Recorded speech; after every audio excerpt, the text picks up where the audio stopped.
Life can be extremely stressful. We face constant day-to-day challenges that add layers of stress to living life in such an already fast-paced and competitive world. So how do we usually manage? You probably don't go a day without at least complaining a few times. In fact, research shows that during an average conversation, we complain to each other at least once every minute. Repeated complaining fasts your brain to make future complaining more likely. Over time, you find it's easier to be negative than to be positive, regardless of what's happening around you. Complaining becomes your default behavior, which changes how people perceive you. Socially, we also like to complain because it's an easy way to relate to one another. It's actually the opposite.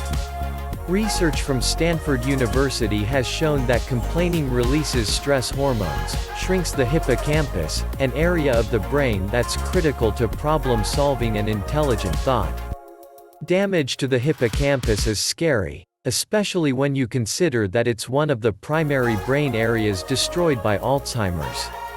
Alzheimer's disease is the most common cause of dementia, a continuous decline in behavioral, thinking and social skills that disrupts a person's ability to function independently.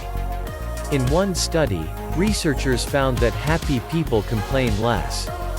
They also looked at the evidence that the happy folks in their study were more mindful. They hypothesized that more cheerful folks are likely to complain more mindfully.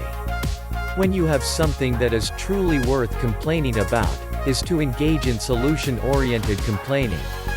Think of it as complaining with a purpose.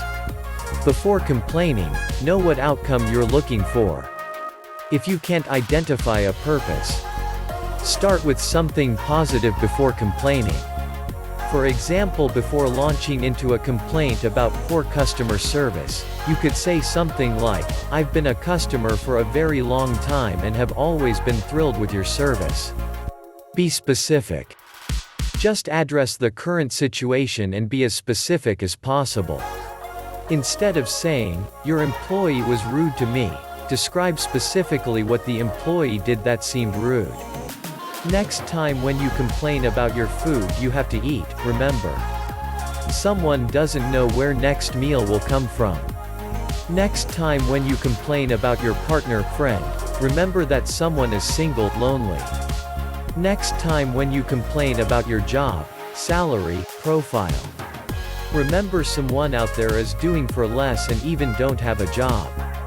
Next time when you complain about others' mistake, remember we all do mistakes. Complain only in instances where you believe it will affect real and positive change. Don't complain about things that you are not willing to change.